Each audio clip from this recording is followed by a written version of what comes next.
नमस्कार दोस्तों, स्वागत है आप सभी का हमारे YouTube चैनल पर हैरी स्कैरी टेल्स में। मेरा नाम हैरी है।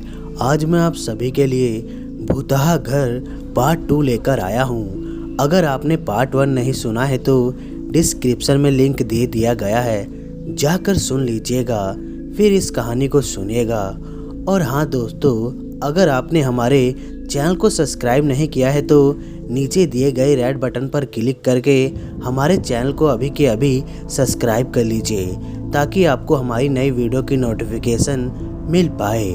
तो चलिए दोस्तों, कहानी को शुरू करते हैं। रूम में जाते ही रोहन ने अपने फ़ोन की मेमोरी कार्ड कंप्यूटर में लगाई। फ़ोटो देखने लगा रोहन बहुत ही ज़्यादा आश्चर्यचकित था। बहुत सारी जगह के फ़ोटो के जगह सिर्फ सफ़ेद फ़ोटो थी और कुछ नहीं। एक फ़ोटो ऐसी थी जिसे देखकर वो हैरत में पड़ गया। तुरंत प्रिंट निकाला और कृष्णा को फ़ोन किया। रोहन बोला, हेलो कृष्णा, कहाँ है तू अभी? कृष्णा बोला, घर पर हूँ, पढ़ रहा हूँ, कुछ काम था क्या? रोहन बोला, तू घर पर आ सकता है क्या अभी? कृष्णा बोला, यार पापा हैं घर पर, डांटेंगे। रोहन बोला, ठीक है, कल 11 बजे मिल ग्राउंड की दीवार के पास। कृष्णा बोला, ठीक है। अगली सुबह जब सब आए तो मुकुल नहीं आया। पता चला कि उसकी तबीयत खराब है। संदीप के पैर में भी ज़्यादा चोट थी, वो भी नहीं आया। रोहन, जगमोहन, कृष्णा, आदित्य, रोहित, विवेक ये पहुँचे। रोहन ने सबको वो वाली फ़ोटो दिखाई। सब हैरान रह गए। हुआ यूँ कि जिस समय मुकुल आईने में देख रहा था, तभी रोहन दूसरी तरफ से एक फ़ोटो ले रहा था। फ़ोटो तो ठीक था, लेकिन मुकुल के पीछे थोड़ा धुआं जैसा थोड़ा बना था। उसे देखकर ऐसा लग रहा था कि कोई पीछे खड़ा है। तभी कृष्णा ने कहा, कुछ नहीं है, ऐसे आज हम सभी अंदर जाएंगे और पूरा देखेंगे।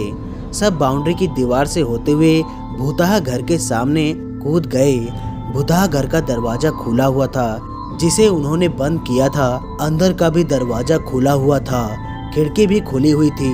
भूतहा घर की खिड़की के पीछे ग्राउंड की दीवार है, जिसके बगल में पुरानी सड़क है। सबने सोचा कि 3-3 लोगों की टीम बनाकर एक टीम को नीचे के घर में और दूसरी टीम को ऊपर भेज देंगे। टीम बनाया गया। एक टीम में कृष्णा, आदित्य, जगमोहन था और दूसरी टीम में रोहन, विवेक, रोहित थे। कृष्णा आज अपना मोबाइल लाया था, रोहन के पास भी मोबाइल था। कृष्णा और उसकी टीम को ऊपर जाना था और रोहन की टीम नीचे रहती। सबने एक दूसरे को देखकर काम करने के लिए बोला और सब लग गए अपने अपने काम पर। रोहन ने नीचे का दरवाजा बंद कर दिया ताकि कोई देख ना सके। कृष्णा की टीम जब ऊपर गई तो पता नहीं, बार बार उन्हें ऐसा लगता कि बहुत सारे लोग उनके पीछे चल रहे हैं। एक सीढ़ी जब वो चढ़ता तो बहुत सारे लोगों की सीढ़ी चढ़ने की आवाज आती। रोहन ये देख रहा था। उसने किसी को बताए बिना एक फोटो खींच लिया। रोहन, विवेक और रोहित ने आज एक और कमरा खोला।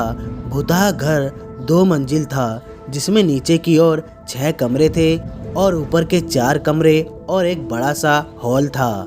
एक अजीब सी बदबू आने लगी। ऐसा लग रहा था मानो कि लाश पड़ी हो। जल्दी से रोहित ने जाकर उस कमरे की खिड़की खोली, क्योंकि कमरे में अंधेरा था। रोशनी आते ही उन्होंने देखा 4 से 5 बिल्लियां मरी पड़ी थी। उनके खून की छींट जहां तहां पड़े थे। ऐसा लग रहा था कि किसी ने उसे अपने दांतों से काटा हो। सबके गले में दांत के निशान थे।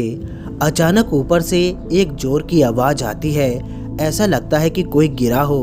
रोहित, विवेक और रोहन जब ऊपर गए तो उन्होंने देखा कि कृष्णा को चोट लगी है और खून बह रहा था। आदित्य भी लकड़ी के नीचे दबा था। जगमोहन उसे निकाल रहा था। वो एक भारी लकड़ी थी जो आदित्य के पैर पर गिरी थी। रोहन ने जल्दी से कृष्णा के हाथ में कपड़ा बांधा और रोहित और विवेक ने मिलकर आदित्य को निकाला। अचानक एक रोने की आवाज आती है। ऐसा लग रहा था जैसे कि बिल्ली रो रही हो। रोहन और विवेक तुरंत भागकर नीचे जाते हैं तो सीढ़ियों से उतरते वक्त उनके पैर के पास एक बिल्ली गिरती है, जिसका भी वही हसर हुआ रहता है। उसके गले पर भी कुछ दांत के निशान होते हैं। अब तो रोहन और विवेक की हालत खराब हो जाती है। विवेक को चक्कर आने लगते हैं। उसने रोहन को बताया। तुरंत ऊपर से सब जैसे तैसे नीचे उतरे। विवेक को आदित्य और रोहित पकड़े होते हैं। विवेक ने एक आईने की तरफ इशारा किया। वो एक बड़ा साइज का आईना था जिसकी लकड़ी पर अच्छी कला बनी थी। वो आईने को देखते मात्र ही व्यक्ति डर जाए, ऐसा आईना था वो। रोहित और आदित्य ने जैसे ही देखा कि उसमें एक लड़की थी जिसके दांतों से खून लगा था। वो काले घुंघराले बालों वाली थी। उसने सफ़ेद कपड़ा पहन रखा था और उसके हाथ में एक गुड़िया थी। उस गुड़िया के मुंह पर भी खून लगा था।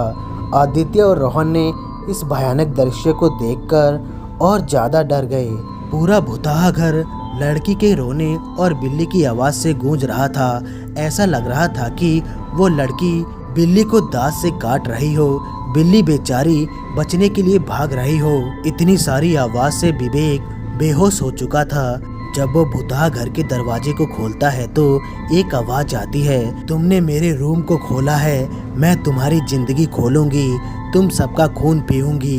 विवेक तुरंत उठ जाता है और बोलता है कि तुम में से कोई नहीं बचेगा, सबके सब मरोगे, ये भूत तुमको नहीं छोड़ेगा, तुम कहीं नहीं जा सकते, तुम कहीं नहीं बचोगे। रोहन बोला, विवेक तू चल। विवेक बोला, तुम सब मरोगे, कोई नहीं बचेगा। बहुत कुछ विवेक बोले जा रहा था।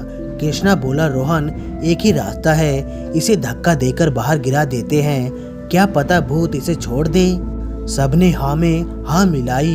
अब सबने मिलके एक जोर का धक्का विवेक को मारा। विवेक बाहर और नीचे गिरते ही विवेक बेहोश हो गया। जैसे तैसे बाउंड्री की दीवार से वो बाहर कूदे। सबके मन में बहुत ज्यादा डर बैठ गया था। कुछ लोग भूत से बदला लेना चाहते थे ताकि उसे सबक सिखाया जा सके। सब परेशान थे। लगातार हमारे दोस्तों को चोट लग रही थी, बीमार हो रहे थे। जल्दी से जल्दी सब बाहर निकले और जल्दी से बाउंड्री की दीवार से कूदकर नीचे उतरे। विवेक की हालत खराब थी। उसे डॉक्टर से अच्छा तांत्रिक के पास ले जाना समझा। कृष्णा ने ऑटो बुलाया। सब उसमें बैठ के तुरंत मंदिर की तरफ चल दिए। मंदिर में ले जाने से पहले ही विवेक हरकत करने लगा। विवेक बोला, मुझे अंदर मत ले जाओ, मुझे मंदिर नहीं जाना है, मुझे मत ले जाओ, मुझे अंदर मत ले जाओ। जैसे तैसे विवेक को वो सभी अंदर ले गए। मंदिर में घुसते ही विवेक के नाक से खून निकलने लगा और वो बेहोश हो गया। तुरंत मंदिर के पुजारी ने विवेक को मंत्र पढ़कर ठीक करने लगे। वो सभी मंदिर के अंदर थे सिवाय एक लड़के के, और वो रोहित था। कृष्णा बोला, रोहित वहाँ क्यों खड़ा है, अंदर आजा। रोहित बोला, कृष्णा बोला, अंदर आजा यार। जगमोहन बोला, अरे रोहित अंदर आजा, क्या पता भूत का साया अभी हो। रोहन से ये सब देखा नहीं गया और वो भाग के मंदिर से निकला और जैसे ही उसने रोहित के कंधे पर हाथ लगाया, रोहित ने तुरंत उसे जोर से धक्का दिया। रोहन नीचे गिर गया। इधर पुजारी जी के साथ आदित्य विवेक को ठीक करने में लगे थे। पुजारी जी मंत्र पढ़ते जाते, आदित्य सम्मान बढ़ाता जाता ताकि विवेक ठीक हो सके। रोहन नीचे गिरा रहा। कृष्णा और जगमोहन ने रोहन को उठाया। कृष्णा बोला, पागल हो गया है क्या तू? रोहन को क्यों धक्का देकर गिराया? उसे चोट लग जाती तो वैसे ही हम इतनी सारी परेशानी में हैं। रोहित के शरीर में आत्मा का वास था जो कि एक लड़की थी और रोहित की हरकत भी लड़की वाली थी। रोहित बोला, इसने मेरे कंधे पर हाथ रख दिया, इसे पता नहीं है एक लड़की के कंधे पर हाथ नहीं रखना चाहिए। इसने मेरी इज्जत लूटने की कोशिश की। मेरे दोस्तों को पता चलेगा तो वो इसे मार देंगे। मैं अपने दोस्तों से प्यार करती हूँ, उससे ही शादी करूँगी। ये सब देखते ही पुजारी जी की सिट्टी पिट्टी गुम हो गई। आदित्य ने पुजारी जी का गंगा जल तुरंत ही रोहित के शरीर पर फेंका। वो गंगा जल शिव जी को अर्पित था और उसी से विवेक के मंत्र से पुजारी जी उपचार कर रहे थे। गंगा जल के डालते ही एक अजीब सी आवाज आने लगी। रोहित बोला, कृष्णा जगमोहन मुझे बचा लो। भूतहा आत्मा बोली, तुमने गंगा जल डाल के मुझे मारने की कोशिश की, मैं तुम्हारे दोस्त को नहीं छोड़ूंगी। रोहित बोला, पता नहीं ये मुझे दबाए जा रही है, मेरा दम घुट रहा है, कोई तो मुझे बचाओ। रोते हुए रोहित बोल रहा था। भूतहा आत्मा बोली, मैं इसका खून चूस जाऊंगी। तुमने सही नहीं किया, मैं तुम सबको मार दूंगी। तुमने मेरी बहन और मेरी माँ को मारा है। वो उस भुतहा घर से बाहर नहीं निकल सकते, लेकिन मैं नहीं छोड़ूंगी तुम्हें। रोहित डर से तड़प रहा था। गंगा जल हाथ के जिस हिस्से में गिरा वो जल सा गया था। साफ साफ उसकी आंखों से लग रहा था कि भूत से लड़ रहा है वो। पुजारी ने आदित्य से कहा कि जाकर भैरव मंदिर की अगरबत्ती की मिट्टी भभूति लेकर आओ। मैं जल्दी ही तुम्हारे दोनों दोस्तों को सही कर दूंगा। आदित्य भागता हुआ भैरव मंदिर की ओर गया। इधर भूत जो रोहित में वसी था, उसने कहा, मैं एक शर्त पर तुम्हारे दोस्त को छोड़ूंगा। मुझे तुम्हारे उस दोस्त को खाना है, उसका खून पीना है, क्योंकि मुझे उसने मारा है। कृष्णा बोला, देखो विवेक ने कुछ नहीं किया है, विवेक कैसे तुम्हें मारेगा। भूतहा आत्मा बोली, ये उस व्यक्ति का बेटा है जिसने मेरे साथ, मेरी बहन के साथ, मेरी माँ के साथ नाइंसाफी की है। मुझे याद है आज भी वो दिन जब मेरे पापा बॉर्डर पर लड़ते हुए उन चीनियों के हाथों मारे गए थे। भूतहा आत्मा बहुत ही ज्यादा दुखी होकर अपनी कहानी को बयां कर रही थी। कृष्णा बोला, हम तुम्हारे दुख को समझ सकते हैं, लेकिन जिस प्रकार तुम्हारा परिवार था, तुम्हारी माँ थी, तुम्हारे पापा थे, तुम्हारी बहन थी, तुम्हारा भाई, नाम मत लो उसका। मेरा भाई ने हम सबको छोड़ दिया और वो बहुत पहले ही चला गया। भूतहा आत्मा ने ये बोला, तब रोहित के मुंह से खून निकलने लगा। अचानक भूतहा आत्मा रोहित को लेकर भाग गई और आंखों के सामने से ओझल हो गई। ये सब देखकर कृष्णा, पुजारी, रोहन, आदित्य सब आश्चर्य में थे। कृष्णा बोला, पुजारी जी, पता नहीं ये भूतहा आत्मा रोहित को कहाँ ले गई होगी। पुजारी जी बोले, रोहित उस भूतहा आत्मा के साथ उस भूतहा घर में होगा। कृष्णा बोला, पुजारी जी अब क्या करें। पुजारी जी बोले, इस भूतहा आत्मा को अभी के अभी खत्म करना होगा, नहीं तो तुम्हारा दोस्त नहीं बचेगा, ये उसे मारकर खा जाएगा। कृष्णा बोला, क्या करें पुजारी जी, हमें कुछ समझ नहीं आ रहा है। पुजारी जी बोले, कृष्णा, रोहन, जगमोहन, तुम उस भूतहा आत्मा को बातों में उलझाकर रखना और हाँ, उसके बारे में सब कुछ पूछना। कृष्णा बोला, लेकिन पुजारी जी उसने हमें चोट पहुंचाई तो। पुजारी जी ने रुद्राक्ष की माला कृष्णा को दी, गंगा जल में कुछ मिलाया और कहा कि आम के पत्तों से अगर वो तुम्हारे पास आए तो उसके ऊपर छिड़क देना। इस माचिस के डब्बे को ले जाओ। और पुजारी जी ने एक घी का डिब्बा दिया, कहा उसे बातों में उलझाए रखना, किसी लकड़ी के सामान में घी डाल देना, तब तक मैं आ जाऊंगा। मैं अगर नहीं आ पाया या देर हो जाए तो आग लगा देना और अपने दोस्त और खुद को बाहर निकालकर तुम अपने ऊपर गंगा जल डाल लेना। कृष्णा बोला, ठीक है। आदित्य तब तक भभूति लेकर आ चुका था और उसने वो भभूति पुजारी जी के हाथ में दी। पुजारी जी ने रोहन, कृष्णा, जगमोहन को वो भभूति लगाई और कहा, महाकाल सब ठीक कर देगा।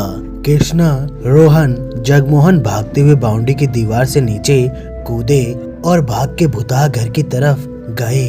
आज ना उन्हें किसी सिक्योरिटी गार्ड का डर था, ना ही किसी व्यक्ति का, बस उन्हें आज अपने दोस्त को बचाना था। तीनों जब पहुंचे तब वहां रोहित नीचे पड़ा था। भागते हुए कृष्णा ने रोहित के शरीर पर गंगा जल डाला, रोहित की आंखों पर छींटा। रोहित ने जैसे ही आंख खोली कि तुरंत उसने कृष्णा के गले को पकड़ लिया। भूतहा आत्मा बोली, तुम्हें अब कोई नहीं बचाएगा, मैं तुम सबको मार के खा जाऊंगी, मैं किसी को नहीं छोड़ूंगी। एक जोरदार आवाज से दरवाजा बंद हो गया और सारी खिड़कियां और रोशनी के सारे दरवाजे बंद हो गए। कृष्णा ने तुरंत वो पानी उसके मुंह में डाल दिया। वो भूतहा आत्मा जोर जोर से कोहरने लगी, अजीब अजीब सी आवाज आने लगी। तभी एक बंद पड़ा कमरा खुला और उसमें से दो और आत्मा निकली। रोहित के शरीर वाली भूतहा आत्मा ने रोहित को आजाद कर दिया। भूतहा आत्मा के बारे में बताया जाए तो आज जो आत्मा रोहित के शरीर में थी वो एक जवान लड़की थी जिसकी उम्र 20 से 27 की होगी। जिसने सफेद कपड़े को पहन रखा था और उसके बाल सारे जले हुए थे। उसका मुंह खून से रंगा था, उसके बड़े नाखून थे और उसका चेहरा सफेद था। उसके गले में काटा हुआ निशान था, जिसे देखकर ऐसा लग रहा था जैसे किसी ने चाकू या तलवार से वार किया हो। इसके पैर में भी चोट लगी हुई थी और उसके पेट में भी बहुत जगह खून के निशान थे। देखने में लग रहा था जैसे किसी ने 10 से 12 बार चाकू लगातार मारे हों। कंधे से खून और साथ ही कंधे का कपड़ा फटा हुआ था। वो दो जो भूतहा आत्मा जो कि दूसरे कमरे से आई थी, उनमें एक भूतहा आत्मा की उम्र 40 से 45 साल तक होगी। वो उस भूतहा आत्मा जो कि रोहित के शरीर में थी उसे देख रही थी। ये भूतहा आत्मा बहुत ही ज्यादा गुस्से में थी। इसके सिर पर चोट का निशान था। ऐसा लग रहा था कि जैसे किसी ने भारी चीज से मारा हो। साथ ही उसके पेट में एक चाकू घुसा था। हाथ पैर में खरोच के बहुत सारे निशान थे। कंधे के पास से खून निकल रहा था। सफेद साड़ी पहने ये भूतहा आत्मा के नाखून बड़े बड़े और बाल खुले और जले हुए थे। इसके कपड़े भी फटे हुए थे। जो तीसरी भूतहा आत्मा थी वो एक बच्ची थी जिसकी उम्र 13 से 16 साल होगी। उसके हाथ उल्टे थे और उसका गला कटा हुआ था। ये भूतहा आत्मा उन दोनों से ज्यादा डरावनी और खतरनाक लग रही थी। नाखून बड़े बड़े थे। ये भूतहा आत्मा के कंधे से बहुत सारा खून निकल रहा था। पूरे शरीर में अजीब अजीब से निशान थे और इसके हाथ में एक पेन घुसा हुआ था जिससे खून निकल रहा था। बहुत ही ज्यादा डरावनी इस आत्मा की उसकी आवाज लग रही थी। ये बहुत ही ज्यादा दर्दनाक सी आवाज निकाल रही थी जिससे कि कोई भी डर जाए।